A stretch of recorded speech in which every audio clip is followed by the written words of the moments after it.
Hi hello Sachi രേവതിയുടെ മറ്റൊരു സ്റ്റോറിയിലേക്ക് എല്ലാവർക്കും സ്വാഗതം. അങ്ങനെ സച്ചി സഹിക്കട്ട് രേവതിയെയും കൈപ്പിടിച്ച് ആ വീടിൻ്റെ പടിയിറങ്ങാണ്. രവീന്ദ്രൻ്റെ അറിവോട് കൂടെ തന്നെ മറ്റൊരിടത്ത് വീട് റെൻറ്റിന് താമസാക്കാൻ കേട്ടോ. മുത്തശ്ശി ഈ വിവരം അറിഞ്ഞ് അവിടേക്ക് വരുന്നുണ്ട്. എന്തിനാടാ ഇന്ന് ഇവിടെ വന്ന് താമസിക്കുന്നത്? എൻ്റെ വീടുണ്ടല്ലോ, അവിടെ നിങ്ങൾക്ക് രണ്ടുപേർക്കും സുഖമായിട്ട് ജീവിക്കാം എന്ന് മുത്തശ്ശി പറയുന്ന സമയത്ത് സച്ചി പറയും, അതൊന്നും വേണ്ട മുത്തശ്ശി, ഇവിടെ ആവുമ്പോൾ എനിക്ക് ഓട്ടം പോവാനൊക്കെ സുഖമാണല്ലോ മുത്തശ്ശി, ഞങ്ങൾ കൂടെ കുറച്ച് ദിവസം ഇവിടെ നിൽക്ക്. അതൊന്നും പറ്റില്ല, അവിടെ എന്തെല്ലാം കാര്യങ്ങൾ കിടക്കുന്നു, ഞാനിവിടെ വന്ന് നിന്നാൽ ശരിയാവോ? ഇതേപോലെ തന്നെയാണ് മുത്തശ്ശി, ഞാൻ അവിടെ വന്ന് നിന്നാൽ ശരിയാവില്ല, പിന്നെ അച്ഛനെ എനിക്ക് ഇടയ്ക്ക് കാണാലോ എന്ന് പറയാട്ടോ. അങ്ങനെ മുത്തശ്ശി രേവതിയുടെ കൂടെ 2 ദിവസം നിൽക്കുന്നുണ്ട്.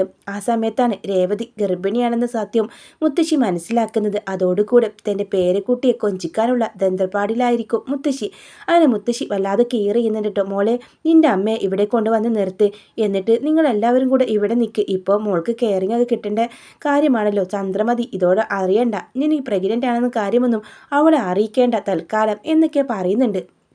പക്ഷേ ചന്ദ്രമതിയുടെ അവസ്ഥയാണെങ്കിലോ അവിടെയാണെങ്കിലും വർഷയും ശ്രുതിയും ജോലിക്ക് പോകുന്നതുകൊണ്ട് തന്നെ എല്ലാ ഭാരവും ചന്ദ്രമതി കേട്ടോ. ചന്ദ്രമതി രേവതി അത് ചെയ്യും, രേവതി ഇത് ചെയ്യുമെന്ന് പറഞ്ഞ് കൽപ്പിക്കുന്ന ചന്ദ്രമതി എല്ലാ പണികളും ഒറ്റയ്ക്ക് ചെയ്യേണ്ട ഒരവസ്ഥ വരെയാണ്.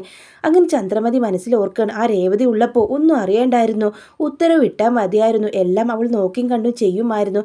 ഇതിപ്പോൾ എൻ്റെ തലയിലാണല്ലോ. അങ്ങനെ ശ്രുതിയുടെ റൂമിലേക്ക് ചെല്ലുന്നത്. ശ്രുതി ഇവിടെ ഇരുന്ന് ഫോണിൽ കളിക്കണം, അവിടെ വന്ന് എന്നെ ഒന്ന് സഹായിച്ചൂടെ? എന്താ അമ്മ പറഞ്ഞത്?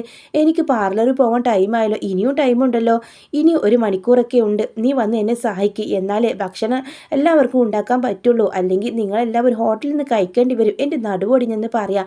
ഒടുവിൽ ശ്രുതി പറയുന്നു, വർഷയും കൂടെ വിളിക്കുക. അവളെ വിളിക്കണ്ട, നീ എന്നെ കൂടെ വന്ന് സഹായിക്കുമെന്ന് പറയാം. വർഷയെ വിളിക്കാനൊന്നും തുനിയുന്നില്ല കേട്ടോ ചന്ദ്രമതി. അങ്ങനെ എല്ലാ ജോലികളും ശ്രുതിയെ കൊണ്ട് എടുപ്പിക്കുന്നുണ്ട്.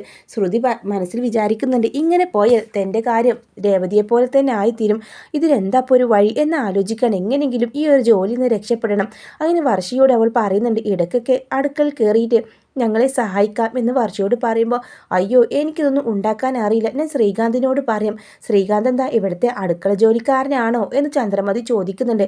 അവനെക്കൊണ്ട്, അവനൊരു ആണല്ലേ, അവൻ ഹോട്ടലിൽ പോകുന്നത് അവൻ്റെ ജോലി സംബന്ധമായ കാര്യത്തിനാണ്, അതും കരുതി വീട്ടിലെ അടുക്കളയിൽ കയറി അവൻ പാചകം ചെയ്യണമെന്നുണ്ടോ എന്ന് ചോദിക്കുന്നുണ്ട് കേട്ടോ ചന്ദ്രമതി. അതല്ല ആൻറ്റി, ഞാൻ ചുമ്മാ വെറുതെ പറഞ്ഞ അല്ല, നിങ്ങൾ 2 പേർക്കും എടുക്കാനുള്ള ജോലി മാത്രമേ ഈ വീട്ടിലുള്ളൂ. രേവതി തനിയായിരുന്നു എല്ലാ ജോലികളും ചെയ്തിരുന്നത്, അവൾ പോയപ്പോൾ അവളുടെ വില മനസ്സിലായില്ലേ എന്ന് വർഷ ചോദിക്കുന്നുണ്ട്.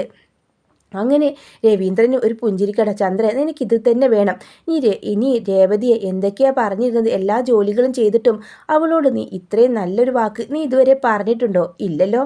എന്നിട്ടിപ്പോൾ നിനക്കിത് തന്നെ കെട്ടണം, നിൻ്റെ നടുവല്ല, നിൻ്റെ എല്ലാം ഒടിഞ്ഞ് നീ ഇവിടെ കിടക്കണം എന്ന് പറയണം. എന്നാലും രവിയേട്ടാ, ഇത് വല്ലാത്ത ചതിയായിപ്പോയി, നിങ്ങൾ മനഃപൂർവ്വം ഈ വീട്ടിൽ നിന്ന് അവരെ മാറ്റിയതാ, എനിക്ക് മനസ്സിലായി എന്ന് പറയുമ്പോൾ, ചന്ദ്രൻ നിനക്ക് തന്നെ അല്ലായിരുന്നോ അവരിവിടുന്ന് മാറി താമസിക്കണമെന്ന് പറഞ്ഞത്? ഇപ്പം എങ്ങനെയുണ്ട്? ഞാനിതൊക്കെ മുന്നിൽ കണ്ടോണ്ടാ വേണ്ട വേണ്ട എന്ന് നിന്നോട് പറഞ്ഞത്, എനിക്ക് മനസ്സിലായി. അവരെ ഇങ്ങനെ തിരികെ വിളിക്കുക, ഇനി അവരൊരിക്കലും വരില്ല, കാരണം നീ സച്ചിയെയും രേവതിയും അത്രയും വേദനിപ്പിച്ചിട്ടാ വിട്ടത്. ഈ സമയം രേവതിയാണെങ്കിലോ അച്ഛമ്മയുടെയും സ്വന്തം അമ്മയുടെയൊക്കെ കെയറിങ്ങിൽ തൻ്റെ ഗർഭകാലം കഴിയായിരിക്കൂട്ടോ. അങ്ങനെ സച്ചിയാണെങ്കിലോ നല്ല ഓട്ടോയൊക്കെ കിട്ടി, സച്ചിക്കാണെങ്കിലോ ഒരുപാട് കാശെല്ലാം കിട്ടുന്നുണ്ട്. അങ്ങനെ സച്ചി സ്വന്തമായിട്ട് ടാക്സിയുടെ കാര്യങ്ങളൊക്കെ തുടങ്ങാട്ടോ. 1-2 കാറുകളൊക്കെ വാങ്ങുന്നുണ്ട്. അച്ഛമ്മയും അവനെ ഹെൽപ്പ് ചെയ്യുന്നുണ്ട്. അതോടുകൂടെ അവന് നല്ല അവർ നിൽക്കുന്ന ആ വീട് സ്വന്തമായിട്ട് വിലക്ക് വാങ്ങുന്നൊക്കെ ഉണ്ട് കേട്ടോ. അങ്ങനെ ആ വീടും പറമ്പൊക്കെ അവർ സ്വന്തമായി വാങ്ങുന്നതോടുകൂടെ ചന്ദ്രമതി ഇതെല്ലാം കണ്ടിട്ടും അസൂയ മൂക്ക്, അതിന് മാത്രം അവനക്ക് എവിടെ നിന്നൊക്കെ പണം എന്നൊക്കെ ചോദിക്കുന്നുണ്ട്. എടി, അധ്വാനിക്കാൻ മനസ്സുള്ളവനാ സച്ചി, അവൻ ഇതല്ല ഇതിലപ്പുറം നേടിയെടുക്കുമെന്ന് രവീന്ദ്രൻ പറയുന്നുണ്ട്. അങ്ങനെ ചന്ദ്രമതി ആണെങ്കിലോ ഇത്രയും ആയിട്ട് പോലും രേവതിയെയും സച്ചിയെയും കാണാൻ ആ വീട്ടിലേക്ക് പോവുക പോലും ചെയ്തിട്ടില്ലടോ. ഇടയ്ക്കൊക്കെ രേവതി വരുമായിരുന്നു. വയറൊക്കെ വീർത്തതിന് ശേഷം രേവതി പിന്നെ വീട്ടിലേക്ക് വരാതായിട്ടോ. അങ്ങനെ ഒരിക്കലും ചന്ദ്രമതി കിച്ചണിൽ തിരക്കിട്ട പണി നിൽക്കുന്ന സമയത്താണ് പുറത്തുനിന്ന് അമ്മയെന്ന് വിളി കേൾക്കുന്നത്. തിരിഞ്ഞു നോക്കിയപ്പോൾ കയ്യിൽ ഒരു കുഞ്ഞിനെയും പിടിച്ചോണ്ട് രേവതിയും സച്ചിയായിരിക്കും. അത് കണ്ടതും നെട്ടിത്തരിക്കാൻ കേട്ടോ. എന്ത്, നീ പ്രസവിച്ചോ? എന്നിട്ട് നീ ഇതുവരെ പറഞ്ഞില്ലല്ലോ എന്ന് പറയണ. അമ്മയുടെ പേരക്കുട്ടിയാണെന്ന് പറയുമ്പോൾ ചന്ദ്രമതി ആ കുഞ്ഞിനെ എടുക്കാതെ മാറി നിൽക്കാട്ടോ. അച്ഛൻ ഒരു പുഞ്ചിരിയോട് കൂടെ വരുന്നുണ്ട്. എടാ സുഖമായിരിക്കുന്നില്ലടാ, കുഞ്ഞിൻ്റെ 28 കഴിഞ്ഞല്ലോ എന്ന് പറയുമ്പോൾ അപ്പോൾ അച്ഛനും മോൻക്കും എല്ലാവർക്കും അറിയാമായിരുന്നു. എന്നോട് ഇത് മറച്ചു വെച്ചല്ലേ ചന്ദ്രേ, നീ ഇത് അറിഞ്ഞാൽ നീ വല്ലാതെ ബഹളം ഉണ്ടാക്കും. ഇവിടുത്തെ രേവതിക്ക് മുമ്പേ ശ്രുതി ഗർഭിണിയാവണമെന്ന് പറഞ്ഞ് നടന്നിരുന്നവളാ നീ അതിനു വേണ്ടി എന്തെങ്കിലുമൊക്കെ ചെയ്ത് കൂട്ടും. അതുകൊണ്ടാണ് നിന്നോട് ഇത് മറച്ചു വെച്ചത്. എന്നാലും നിനക്ക് എന്നോട് പറയാൻ പറ്റില്ലല്ലോടി, ഈ കുട്ടിയുടെ അച്ചമ്മയാണ് ഞാനെന്നൊക്കെ പറയാട്ടോ. ഓഹോ, സ്വന്തം മകനെ അംഗീകരിച്ചില്ലെങ്കിലും പേരക്കുട്ടിയെ നീ അംഗീകരിച്ചല്ലോ, അത് മാത്രം മതി എനിക്കെന്ന് രവീന്ദ്രൻ പറയുന്നുണ്ട്. അങ്ങനെ മിടുക്കനായ ഒരു സുന്ദരിക്കുട്ടൻ തന്നെ ആയിരിക്കൂട്ടോ, ഒരു ആൺകുഞ്ഞിനെയാണ് രേവതി ജന്മം നൽകിയത്. അങ്ങനെ മുത്തശ്ശിയൊക്കെ വരുന്നുണ്ട്. ഇനി ഇവിടെ മുതൽ നീ ഇവിടെ നിന്നോ, ഇനി അവിടേക്ക് പോവണ്ട, എന്തിനാ വെറുതെ വാടക കൊടുക്കുന്നത്? ഇത് കേട്ട രവീന്ദ്രൻ, വാടകയോ? അതവൻ്റെ സ്വന്തം വീടാ, അവൻ ആ പറമ്പും സ്ഥലവും വാങ്ങി. എന്ത്, അവൻ ആ പറമ്പും സ്ഥലവും വാങ്ങുന്ന? അതെ, അവന് അധ്വാനിക്കാൻ മനസ്സുണ്ടെന്ന് ഞാൻ നേരത്തെ പറഞ്ഞ നിനക്ക് ഓർമ്മയില്ലേ? സച്ചിയുടേതാണ് അതല്ല. പിന്നെ അതുമല്ല, ഇപ്പോൾ രേവതിയുടെ അവൻ്റെ പേരിൽ ഒരുപാട് ഷോപ്പുകളും ഒക്കെയുണ്ട്. അവൻ നല്ല കാശുകാരനായി. നിൻ്റെ ഇവിടുത്തെ 2 മരുമക്കളേക്കാളേറെ സച്ചിയുടെയും രേവതിയുടെയും കയ്യിൽ കാശുണ്ടെന്ന് പറയാട്ടോ. ഇത് കേട്ടത് ചന്ദ്രമതി ആകെ ബോധം കെട്ട് വീണ അവസ്ഥയിലാണ്. മോനെ ഒന്ന് നോക്കട്ടെ, ഞാൻ മോനെ എടുക്കാം എന്ന് പറഞ്ഞുകൊണ്ട് ആ കുഞ്ഞിനെ എടുക്കാനൊക്കെ താലോലിക്കാനൊക്കെ വരുന്നുണ്ട് കേട്ടോ. അമ്മയുടെ സ്നേഹം ആത്മാർത്ഥമുള്ളതാണെങ്കിൽ മാത്രം എൻ്റെ കുഞ്ഞിനെ തൊട്ടാൽ മതി, അല്ലാതെ ഞങ്ങളുടെ പണം കണ്ടിട്ടാണെങ്കിൽ ഞങ്ങളുടെ കുഞ്ഞിനോട് ആ സ്നേഹം വേണ്ട എന്ന് പറയണേ. എന്തൊക്കെയായാലും ഞാൻ ഇവൻ്റെ മുത്തശ്ശിയല്ലടാ എന്ന് ചോദിച്ച് ആ കുഞ്ഞിനെ താലോലിക്കണം. സച്ചിയെ പോലെ തന്നെയുണ്ടെന്ന് പറയുമ്പോൾ, അല്ല, ഇത് അമ്മയെ പോലെ ഉണ്ടെന്ന് രേവതി അറിയാണ് കേട്ടോ. ആ കുട്ടി ചന്ദ്രമതിയെ പോലെ ഉണ്ടെന്നാണ് എല്ലാവരും പറഞ്ഞത്. അതേ, അമ്മയുടെ അതേ മുഖച്ഛായ അത് ചന്ദ്രമതിക്കും തോന്നിക്കാണോട്ടോ. അതേടാ, അച്ഛമ്മയുടെ പൊന്നു മോനെ, നീ അച്ഛമ്മയുടെ അതേ മുഖച്ഛായാണല്ലോ എന്ന് പറഞ്ഞുകൊണ്ട് വാത്സല്യത്തോടെ ആ കുഞ്ഞിനെ ഉമ്മ വെക്കുക. ഞാൻ നിങ്ങളോട് ഒരുപാട് തെറ്റ് ചെയ്തിട്ടുണ്ട്. വാ രേവതി, നീ ഈ വീട്ടിൽ നിന്ന് പോയപ്പോഴാണ് നിന്റെ വില ഞാൻ മനസ്സിലാക്കിയത്. ഇവിടെ എനിക്ക് മറ്റ് 2 മരുമക്കളുണ്ടെന്ന് പറഞ്ഞിട്ട് എന്താ കാര്യം? എല്ലാ ജോലികളും ഞാൻ തന്നെ ചെയ്യണം. നീ എന്താണെന്ന കാര്യം നീ ഇവിടെ നിന്ന് പോയതിനു ശേഷം ഞാൻ മനസ്സിലാക്കിയിരുന്നു. അത് രവിയേട്ടനോട് പറയുകയും ചെയ്തിട്ടുണ്ട്. അതേ മോളെ, ഇവൾ ഇടയ്ക്കൊക്കെ നിന്നെ വിളിക്കാൻ പറയാറുണ്ടായിരുന്നു. അന്നൊന്നും ഞാൻ വിളിക്കാതിരുന്ന. മോനും മോളും സ്വസ്ഥമായിട്ട് ജീവിക്കട്ടെ എന്ന് കരുതിക്കൊണ്ട് തന്നെയാണ് ഞാൻ നിങ്ങളെ ഇതൊന്നും അറിയിക്കാഞ്ഞത് എന്ന് പറയാണ് കേട്ടോ. അപ്പോഴേക്കും ശ്രുതി അവിടേക്ക് വരാം. രേവതി കയ്യിൽ കുഞ്ഞുമായി നിൽക്കുന്നത് കാണുമ്പോൾ അവൾ ആശ്ചര്യത്തോടു കൂടി അവിടേക്ക് വരുന്നുണ്ട്. രേവതി, കുഞ്ഞിന് പേരിട്ടോ എന്നൊക്കെ ചോദിച്ചുകൊണ്ട് വരാട്ടോ. ഞാനൊന്ന് എടുത്തോട്ടെ എന്ന് ശ്രുതി പറയുമ്പോൾ ചന്ദ്രമതി സമ്മതിക്കില്ല. വേണ്ട, നിനക്ക് സ്വന്തമായിട്ട് ഒരെണ്ണം അങ്ങ് ഉണ്ടാക്കിക്കൂടെ? നിന്നോടൊക്കെ എത്ര തവണ പറഞ്ഞു, നീയും ശ്രുതിയും ആണ് ഈ വീട്ടിലെ മൂത്ത മരുമക്കൾ. എന്നിട്ടോ നിങ്ങളുടെ കുഞ്ഞല്ലേ ആദ്യം ഈ വീടുമുറ്റത്ത് ഓടിക്കളിക്കേണ്ടത്. എന്നിട്ടിപ്പോൾ എന്താ അവൻ്റെ അനിയനെ കുഞ്ഞുണ്ടായത്? നീ ഇതിനെ തൊടേണ്ട, നിന്നെപ്പോലെ ഒരാൾ വേണ്ട എന്നൊക്കെ ചന്ദ്രമതി ദേശത്ത് പറയുന്നുണ്ട്. അമ്മേ, കുഞ്ഞുണ്ടാവാത്തത് എൻ്റെ തെറ്റല്ലല്ലോ എന്ന് പറയാൻ കേട്ടോ.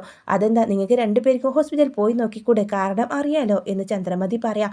ശ്രുതിക്ക് അങ്ങനെ ഒരു പ്രശ്നം ഉണ്ടാവാൻ ചാൻസ് ഇല്ല എന്ന് പറയുമ്പോൾ ശ്രുതി ചോദിക്കും, അപ്പോൾ എനിക്കാണോ? ശ്രുതി ഒന്ന് പ്രസവിച്ചതാണെന്ന് ശ്രുതിക്ക് മാത്രമല്ല അറിയൂ, അതുകൊണ്ട് തന്നെ ശ്രുതി അങ്ങനെയാട്ടോ പറയുന്നത്. ഈ സമയം രേവതിയും സച്ചിയൊക്കെ സത്യങ്ങൾ അറിയായിരിക്കും. ശ്രുതിയെ ഒന്ന് തറപ്പിച്ച് നോക്കുന്നുണ്ട്. പക്ഷേ ശ്രുതിയെക്കുറിച്ചുള്ള സത്യങ്ങൾ അറിഞ്ഞിട്ടും ഇതുവരെ ചന്ദ്രമതിയോ ശ്രുതിയോ ഒന്നും അറിയിച്ചിട്ടില്ല കേട്ടോ. അത് കണ്ടതും തല താഴ്ത്തി നിൽക്കായിരിക്കും ശ്രുതി. അങ്ങനെ സ്വന്തം മകനുണ്ടായിട്ടും അകറ്റി നിർത്തി ആ കുഞ്ഞിനോട് വാത്സല്യം കാണിക്കാതെ ശ്രുതി എൻ്റെ മകനെ തൊടേണ്ട എന്ന് ആരും കേൾക്കാതെ ശ്രുതിയെ ചെവിയിലായിട്ട് പറയുന്നുണ്ട് സച്ചി. അതോടുകൂടെ തല താഴ്ത്തി ആകെ അപമാനിതയായിട്ട് തന്നെ ശ്രുതി അവിടെ നിന്ന് പോവാണ് കേട്ടോ. അങ്ങനെ ചന്ദ്രമതി പേരക്കുട്ടിയെയും രേവതിയെയും അതേപോലെ സച്ചിയൊക്കെ അത് ആലോചിക്കുന്നുണ്ട്. അമ്മ എപ്പോഴെങ്കിലും ഇതേപോലെ എന്നെ കയ്യിലെടുത്തിട്ടുണ്ടോ എന്ന് സച്ചി ചോദിച്ചപ്പോൾ നെട്ടിത്തരിക്കണം കേട്ടോ. അത് എൻ്റെ കുഞ്ഞിനെ കയ്യിലെടുത്തപ്പോൾ അമ്മ എപ്പോഴെങ്കിലും എന്നെ സ്നേഹത്തോടെ മോനെ എന്ന് വിളിച്ചിട്ടുണ്ടോ? ആ ഒരു വാക്കിനായിട്ട് ഞാൻ എത്ര കൊതിച്ചിട്ടുണ്ട് അമ്മയോട്. ആ ചെറുപ്പം തൊട്ടേ ഞാൻ എന്ത് തെറ്റ് ചെയ്തെന്ന് എനിക്കറിയില്ല. അമ്മയ്ക്ക് എന്നെ വെറുപ്പാണെങ്കിലും എനിക്ക് എൻ്റെ അമ്മയെ ഒരുപാട് ഇഷ്ടമാണ് എന്ന് അവൻ കണ്ണ് നിറഞ്ഞ് പറയുമ്പോൾ, മോനെ എന്ന് ചന്ദ്രമതി ചങ്കിടറി വിളിക്കുന്നുണ്ട് കേട്ടോ. വേണ്ട, ഇനിയിപ്പോൾ അമ്മയുടെ സ്നേഹമൊന്നും ഇപ്പം ഞാൻ കൊതിക്കുന്നില്ല. അമ്മ തരാതെ എല്ലാ സ്നേഹവും ഞാൻ എൻ്റെ ഈ മകന് കൊടുക്കും എന്ന് കണ്ണ് നിറഞ്ഞുകൊണ്ട് സച്ചി പറഞ്ഞ് അവിടെ നിന്ന് പോകുമ്പോൾ ചന്ദ്രയെ നോക്കിയിട്ട് രവീന്ദ്രൻ പറയും, കേട്ടില്ലേ അവൻ പറഞ്ഞത്? അവൻ്റെ മനസ്സിലെ വികാരമാണ്, അവൻ്റെ വേദനയാണ്. സ്വന്തം അമ്മ അകറ്റി നിർത്തുമ്പോഴേ അതിൻ്റെ വേദനയും വിഷമം മനസ്സിലാവുള്ളൂ. അവൻ എത്ര കൊതിച്ചിട്ടുണ്ടാവും നീ ഒരു വാക്ക് വിളിക്കാം, നീ ഒരു മോനെ എന്നൊരു വിളി കേൾക്കാൻ അവൻ എത്ര ആഗ്രഹിച്ചിട്ടുണ്ടാവും. ഇന്നേ വരെ നീ അതുപോലും പറഞ്ഞില്ലല്ലോ ചന്ദ്രേ എന്ന് പറയുമ്പോൾ കണ്ണുനീർ തുടച്ചുകൊണ്ട് സച്ചിക്കരികിലേക്ക് പോവാട്ടോ ചന്ദ്രമതി. സ്വന്തം മോനെ വാത്സല്യത്തോടു കൂടെ അവരൊരു നോക്ക് ഒരു പ്രാവശ്യമെങ്കിലും മോനെ എന്ന് വിളിക്കുന്നത് കേൾക്കാനായിട്ട് കാതോർത്തിരിക്കായിരിക്കും സച്ചിയും.